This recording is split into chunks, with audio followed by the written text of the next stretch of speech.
नमस्कार विद्यार्थी मित्रांनो, मी Rohini madam, IIT computer Pandharpur. आज आपण न्यू इरा 2025 मधील MSIT इरा मधील सेशन नंबर 25 पाहणार आहोत। लँग्वेज मराठी करा। सेशन नंबर 25 आपल्याला सोडवायचे आहे।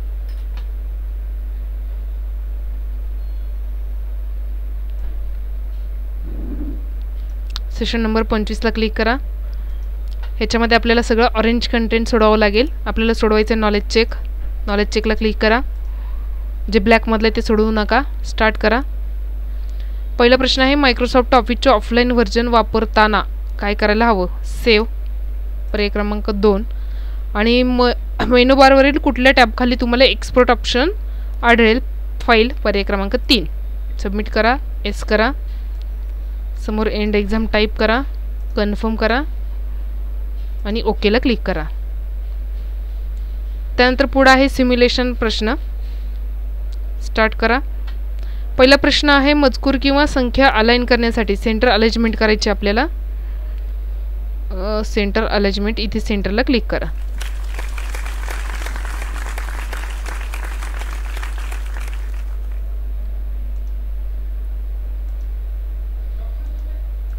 पुढचा प्रश्न पहा। सेव्ह करायचा आहे प्रश्न, सेव्ह ॲज करून। फाईल, सेव्ह ॲज, डेस्कटॉप, नाव लिहिण्यासाठी क्लिक आणि सेव्ह।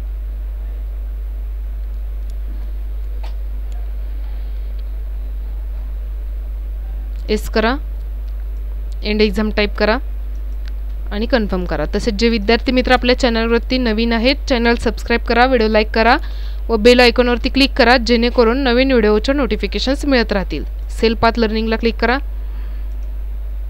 प्रोसीड करा। स्टार्ट करा। पहिला प्रश्न आहे, खालीलपैकी कोणती इमेज फॅमिली ट्री दाखवते? याचे उत्तर आहे पर्याय क्रमांक 2। सबमिट। पुढचा प्रश्न, तुम्हाला सेलमधील टेक्स्ट मध्यभागी अलाइन करायचे आहे। अलाइनमेंट सेंटर, पर्याय क्रमांक 4। तिसरा प्रश्न आहे, MS एक्सेलची नवीन फाईल सेव्ह करायची आपल्याला। बरोबर, फाईल मेनूमध्ये जाऊन सेव्ह किंवा सेव्ह ॲज। तुमचा मित्र MS एक्सेलमध्ये फॅमिली ट्री जनरेट करत आहे हे जाणून घ्यायचे, तो फाईलमधील कुटुंबातील सदस्यांचे तपशील कसे रिसेट करू शकतो? फॅमिली मेंबर रिसेट करा, पर्याय क्रमांक 3। नेक्स्ट, MS एक्सेलमध्ये family tree generate template edit करताना पुढील रोवर जाण्यासाठी तुम्ही खालीलपैकी कोणती की वापरता? एंटर, पर्याय क्रमांक 4। एस करा। Go to home. पुढे आहेत guided do it yourself. Start करा। पहिला प्रश्न आहे, फॅमिली ट्री वर्कबुक या वर्कबुकमध्ये ट्री इमेज डिलीट करा आणि फाईल टॅब सेव्हचा वापर करून फाईल सेव्ह करा।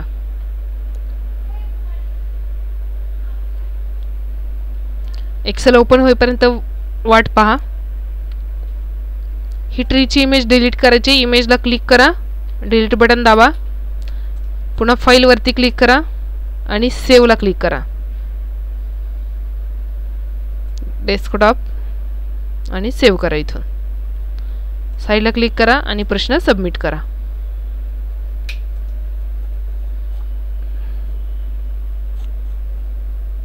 रिट्राय पडलाय प्रश्न, पुन्हा ओपन झालेला आहे प्रश्न।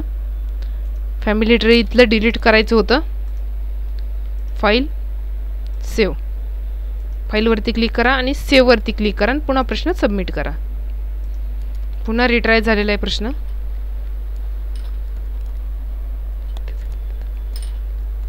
कॅन्सल।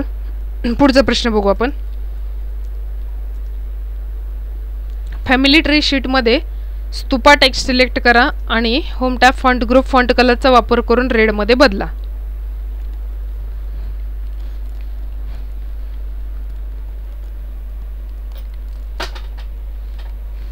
इथे ते टेक्स्ट कुठे आपल्याला पाहावं लागेल आधी? इथं आहे। सिलेक्ट करा ते टेक्स्ट। होम टॅबमध्ये फॉन्ट कलरमध्ये रेड कलर यूज करा। इथे आहे रेड। साईडला क्लिक करा आणि प्रश्न सबमिट करा।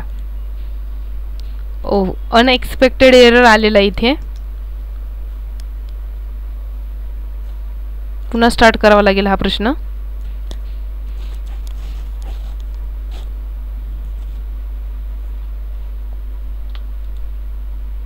स्तूपा टेक्स्ट सिलेक्ट करा, फॉन्ट कलरमध्ये या आणि रेडला क्लिक करा. पुन्हा 2-3 वेळा सेम प्रोसेस करा. रेडवरतीच क्लिक करा, साईडला क्लिक करा, स्तूपा आणि रेड. पुन्हा साईडला क्लिक करून प्रश्न सबमिट करा.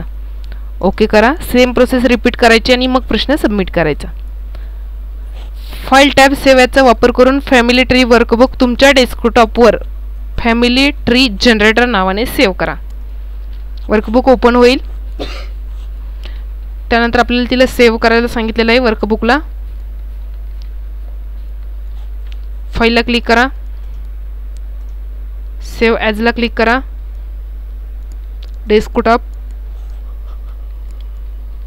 इथे जे सांगितले प्रश्नातलं ते नाव टाईप करा आणि सेव्हला क्लिक करा. साईडला क्लिक करून प्रश्न सबमिट करा. ओके. पुढचा प्रश्न आहे फॅमिली ट्री शीटमध्ये सेल राकेश सिलेक्ट करा. होम टॅब अलाइनमेंट ग्रुपचा वापर करून सेंटर अलाइन करा.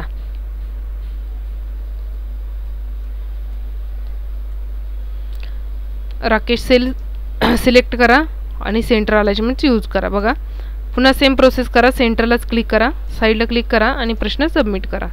ओके करा. पुढचा प्रश्न फॅमिली मेंबर शीटमध्ये B2 सिलेक्ट करा. Family tree generator text enter करा आणि होम टॅब फॉन्ट ग्रुपचा वापर करून बोल्ड इटॅलिक इफेक्ट अप्लाय करा.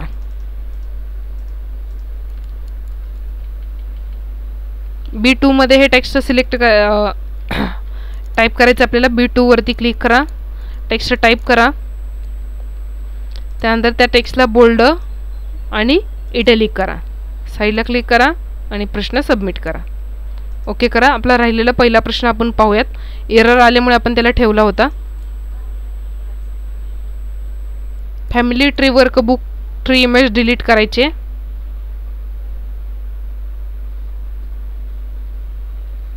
ही जी इमेज आहे डिलीट करा. फाईलला क्लिक करा आणि सेव्हला क्लिक करा.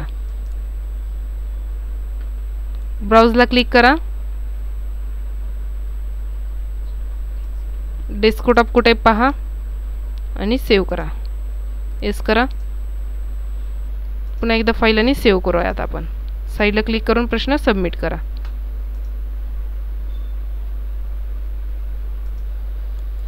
रिट्राय झाला हा प्रश्न.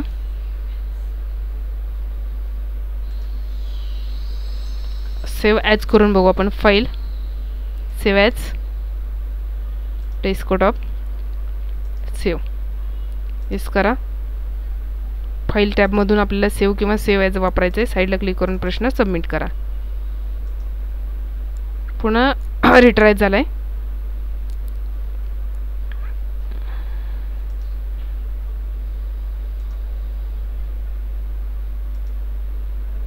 कॅन्सल करू आपण हा प्रश्न.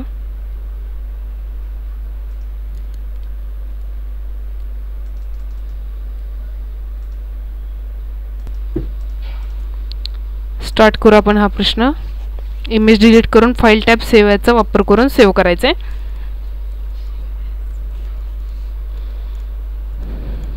ट्रीवरती क्लिक करा, डिलीट करा, क्लोज करूयात आपण. फाईल सेव्ह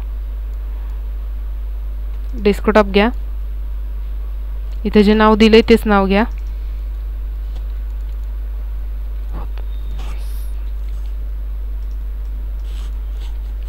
सेव्ह करा. पुन्हा फाईल, पुन्हा सेव्ह ॲज, पुन्हा सेम प्रोसेस करा. त्याच नावाने सेव्ह करा. पुन्हा फाईलवरतीच या, पुन्हा सेव्ह करा. असे 3-4 वेळा तुम्ही हे करा, त्याशिवाय हा प्रश्न सबमिट नाही होणार. बघा फाईल सेव्ह आणि सेव्ह ॲजवरती क्लिक करायचं आहे फक्त तुम्हाला. इथे 3-4 वेळा ह्या स्टेप कराव्याच लागतील. ह्याला काही पर्याय नाही आहे. सबमिट तर होत नाही ते ह्या प्रोसेस चेक केल्याशिवाय. आणि नंतर प्रश्न सबमिट करा. बघा झाला सबमिट. पुढे आपल्याला पुढचे प्रश्न पाहूयात आपण. एरर बाहेर पडलेला आहे. Session number 25. Session completion test start करा. पहिला प्रश्न आहे, मिडी पोर्ट्स हे इलेक्ट्रॉनिक कीबोर्ड सांगीतिक साधने साऊंड कार्डला जोडण्यासाठी विशेष प्रकारचे सिरियल पोर्ट असतात. बरोबर करा. मॅक OS हे ॲप्लिकेशन सॉफ्टवेअरचे एक उदाहरण आहे. चूक. आपल्या MSITचे पुस्तक आपल्या केंद्रामार्फत मिळाले आहे का? हो. MSIT पुस्तकामधील अभ्यास आपण कुठे करता? दोन्ही ठिकाणी. सबमिट करा. एस करा. एंड करा. कन्फर्म. ओके. अशा प्रकारे आपला सेशन नंबर 25 इथे संपतोय. पुढील व्हिडिओमध्ये सेशन नंबर 26 पाहूयात. तोपर्यंत आपण थांबूयात. धन्यवाद.